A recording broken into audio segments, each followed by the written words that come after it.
새벽 우리에게 주신 하나님 말씀은 사도행전 27장 1절에서 20절까지의 말씀입니다. 사도행전 27장 1절에서 20절까지의 말씀입니다. 우리 하나님의 말씀을 다 함께 받들어 읽겠습니다. 우리가 배를 타고 이탈리아로 가기로 작정되매 바울과 다른 죄수들이 아구스도대의 백부장 율리오란 사람에게 맡기니 아시아 해변 각처로 가려 하는 아드라무테노 배에 우리가 올라 항해할세. 마게도냐의 데살로니가 사람 아리스타고도 함께하니라.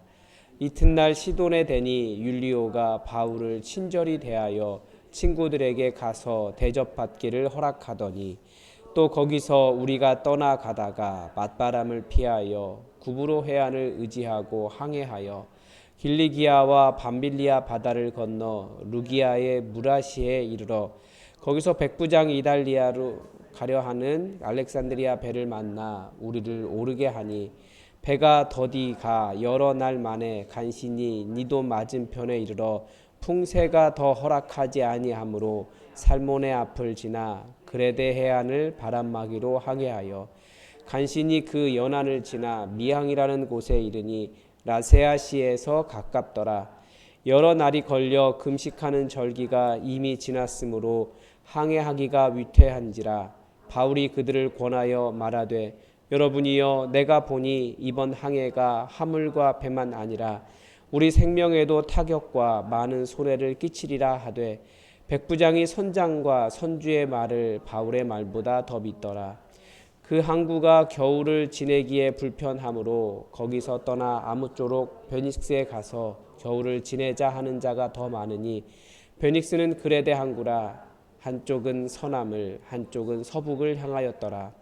남풍이 순하게 불매 그들이 뜻을 이룬 줄 알고 닻을 감아 그레데 해변을 끼고 항해하더니 얼마 안 되어 섬 가운데로부터 유라골로라는 광풍이 크게 일어나니 배가 밀려 바람을 맞추어 갈 수 없어 가는 대로 두고 쫓겨가다가 가우다라는 작은 섬 아래로 지나 간신히 거루를 잡아 끌어올리고 줄을 가지고 선체를 둘러감고 스르디스에 걸릴까 두려워하여 연장을 내리고 그냥 쫓겨가더니 우리가 풍랑을 심히 애쓰다가 이튿날 사공들이 짐을 바다에 풀어버리고 사흘째 되는 날에 배의 기구를 그들의 손으로 내버리니라. 여러 날 동안 해도 별도 보이지 아니하고 큰 풍랑이 그대로 있음에 구원의 열망마저 없어졌더라. 아멘. 우리는 우리 인생이 마음대로 되지 않는다라는 것을 잘 알고 있습니다. 나 개인의 문제는 어떻게 내 의지로 해결할 수 있는 것들도 가끔 있지만 내가 낳은 자녀도 내가 사랑한다라고 한 결혼한 배우자도 내가 일하고 있는 직장도 내 마음대로 되는 것이 별로 없습니다. 더구나 이제 내 외부 환경이 관련되면 더 내 마음대로 할 수 있는 일은 더 없습니다. 대통령이 되면 모든 것을 마음대로 할 수 있을 것 같지만 요즘 대통령이 마음대로 했다가 얼마나 큰 어려움을 당하고 있는지 자기 마음대로 할 수 있는 일이 없습니다. 자연 환경도 내 마음대로 할 수 있는 것이 없습니다.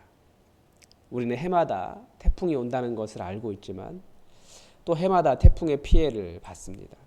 알면서도 안 되는 것들도 많아요. 그런데 사람들은 그런 환경 속에서도 자기가 옳다라는 이야기를 많이 합니다. 내가 안다, 내가 옳다, 내 말대로 해야 한다. 이런 식입니다. 이런 세상 속에서 그리스도인은 어떤 존재일까요? 이제 사도 바울이 가이사에게 상소를 했기 때문에 로마로 가게 되었습니다. 감사하게도 아주 친절한 백부장 율리오라고 하는 사람을 만났습니다. 이 군인은 참 신기한 것 같아요. 전쟁을 준비하기 때문에 때로는 전쟁을 하는 분들이기 때문에 굉장히 난폭할 것처럼 생각이 되는데 군인들 만나면 다들 굉장히 친절하고 겸손한 분들이 많이 계십니다. 아마 계급 사회를 살아가시기 때문에 그 계급에 맞게 이렇게 행동하시는 것 같아요. 저도 군대에 있을 때 이렇게 상냥한 군인이 있나 여러 번 느낀 적이 있습니다. 그래도 백부장이면 이 전투 경험이 상당히 있는 사람이거든요. 그리고 굉장히 뭐 체격이나 이런 것도 큰 사람일 텐데 사도 바울에게 매우 친절한 사람이었습니다. 그래서 시돈에 갔더니 시돈에서 친구들 만나고 와도 된다고 허락해 주었습니다. 그러니까 하나님께서 이 갇힌 사람인 것처럼 보이지만 죄수가 되지는 않도록 사도 바울에게 은혜를 베풀어 주신 것입니다. 그리고 이제 시돈을 떠나려고 하는데 맞바람이 불었습니다. 그래서 키프로스 해안을 따라 항해를 해서 루기아 무라라고 하는 시에 이르렀습니다. 이제 거기에서 배를 갈아탄 거예요. 이탈리아로 가는 알렉산드리아 배를 만나서 그 배를 타고 가게 되었습니다. 7절에 보니까 그런데 배가 더디게 갔다라고 말합니다. 이유는 잘 모르죠. 아마 당시의 배들이 범선이었기 때문에 바람이 없었든지 해류가 맞지 않았든지 생각처럼 되지 않은 것입니다.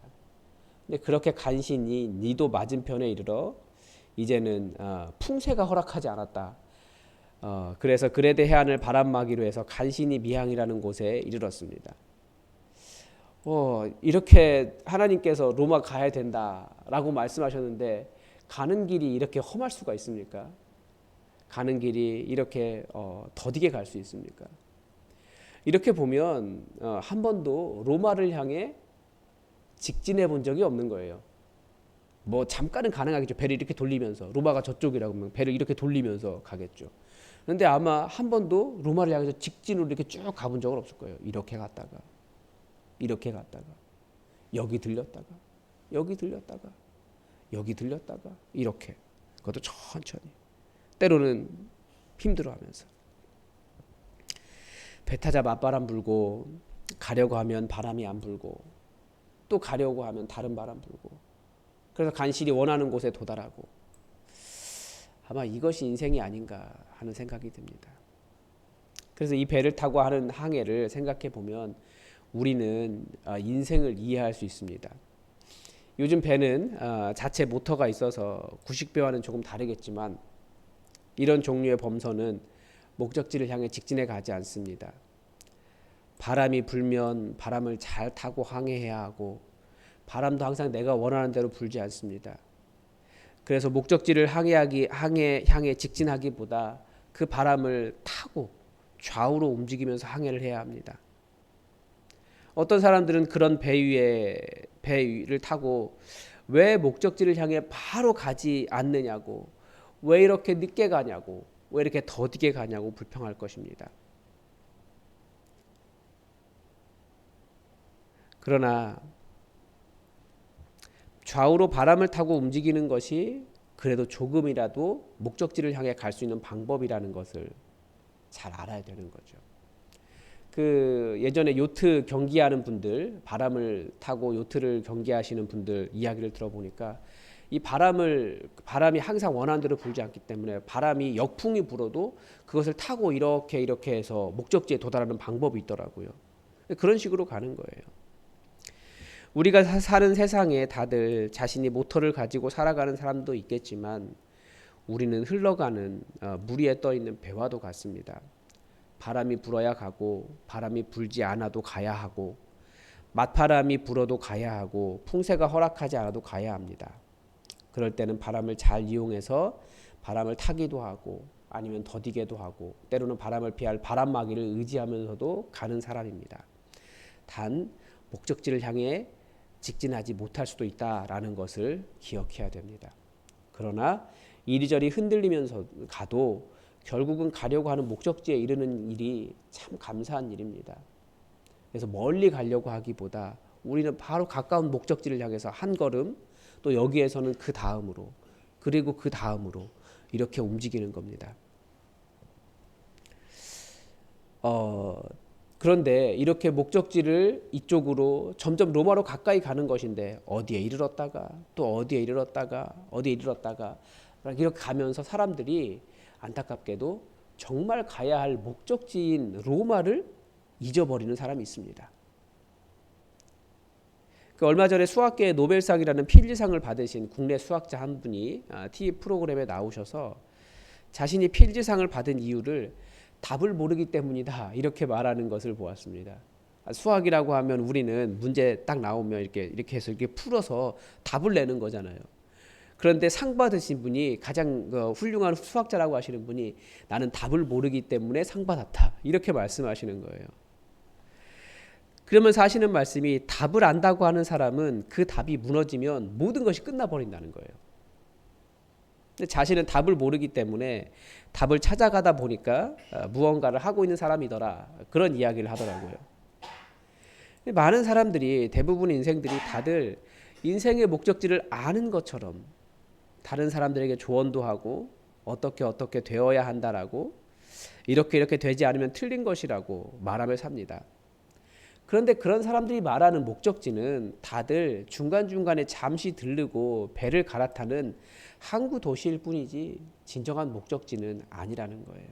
다들 잘 모르는 거예요. 바울이 탄 배가 로마로 향해 가는데 로마를 향해 직진해 본 적이 없다니까요. 세상 사람들이 다 하나님께로 가야 하는데 중간 기착지를 목적지라고 생각합니다. 그러다 거기에 머물면 진짜 목적지인 하나님을 잃어버리고 하나님께로 갈 수가 없습니다. 그러나 이 하나님 품이라는 목적지를 명확하게 알면 비록 중간 기착지를 향해 하나님을 향해 바로 가는 것은 아니지만 중간 기착지를 향해 이렇게도 갔다가 때로는 이렇게도 갔다가 때로 이렇게도 갔다가 그렇게 가도 거기에 만족하지 않고 하나님을 향해 한 걸음 한 걸음 살아가는 것이 그 최종 목적지인 하나님을 향해 가는 것이 그것이 인생길이라는 거예요. 그런데 이 여행에 어떤 변곡점이 있습니다. 9절에서 11절에 보면 미항이라는 곳에서 금식하는 절기를 보낸 것 같습니다. 금식하는 절기를 보내면서 많은 사람들이 쇠약해져 있었을 겁니다. 며칠 했을 거 아니에요. 바울이 보니까 항해하기가 위태로운 거예요. 그래서 사도 바울은 이번 항해의 위험성을 지적했습니다. 잘못하면 배나 화물이 아니라 생명을 잃을 수도 있다라고 권면했습니다. 그런데 백부장은 사도 바울의 말보다는 선장과 선주의 말을 더 믿었습니다. 그래서 항해를 시작했습니다. 물론 백부장의 입장에서는 선장과 선주가 훨씬 더 전문가처럼 보였을 겁니다. 그러나 바울은 무엇을 의미합니까? 하나님의 말씀을 의미해요. 이것이 세상과 그리스도인이 하는 말의 차이입니다. 우리 그리스도인들은 하나님의 말씀 가지고 이 세상을 항해하는 사람들입니다. 어떤 문제에 있어서 전문가가 아닐 수도 있어요. 그러나 더 깊이 기도하는 사람으로서 하나님의 뜻을 더 잘 분별하면서 살아가는 사람들이 바로 그리스도인들입니다. 선조가 선주들이 훨씬 더 배에 대해서 바다에 대해서 많이 알겠죠. 그러나 정말 인생의 목적지에 제대로 이르게 하는 것은 하나님의 말씀입니다. 하나님의 말씀 따라 성령님의 인도하심에 따라 살아야 한다는 거죠. 그때는 바울의 말을 따르는 것이 맞았다는 겁니다. 결국 바울의 말을 듣지 않은 이 배가 어떻게 됩니까?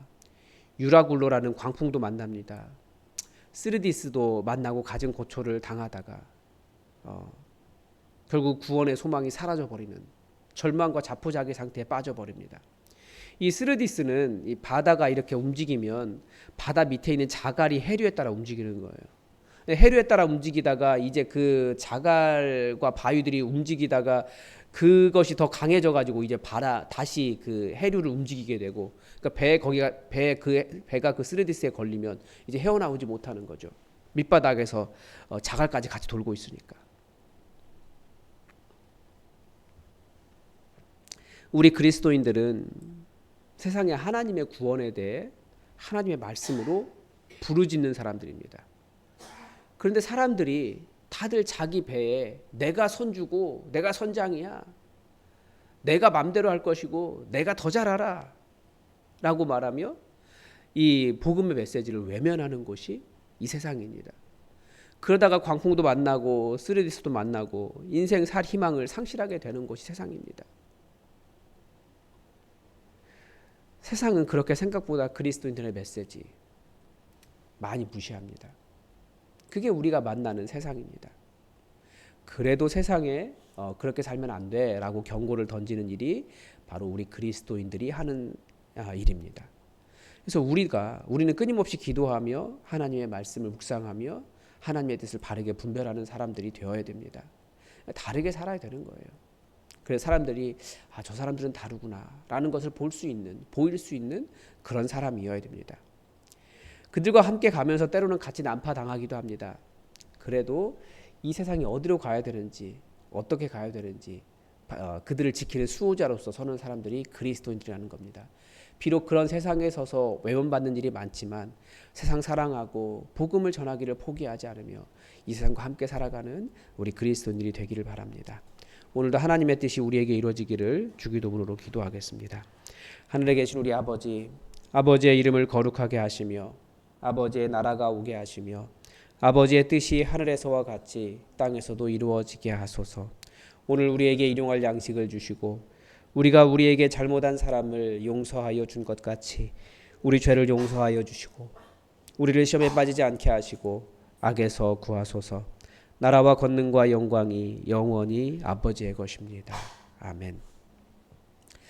여러분 오늘도 환우들을 위해서 기도해 주시고 그리고 우리 교회를 위해서 기도해 주십시오. 특별히 성령 충만한 교회 되게 해주시고 모든 목장들이 열심히 모일 때마다 깊은 사랑의 교제를 나누고 말씀을 나누고 그리고 VIP를 초청하고 그렇게 해서 복음을 증거하는 가정교회들 될 수 있도록 가정교회 목자들의 성령 충만함을 위해서도 함께 중보해 주시기 바랍니다. 그리고 저는 요즘 외부에 가끔 설교를 하러 가게 되는 일이 있는데 하나님의 말씀을 잘 증거할 수 있도록 저를 위해서도 기도를 부탁을 드립니다. 다 함께 기도하겠습니다.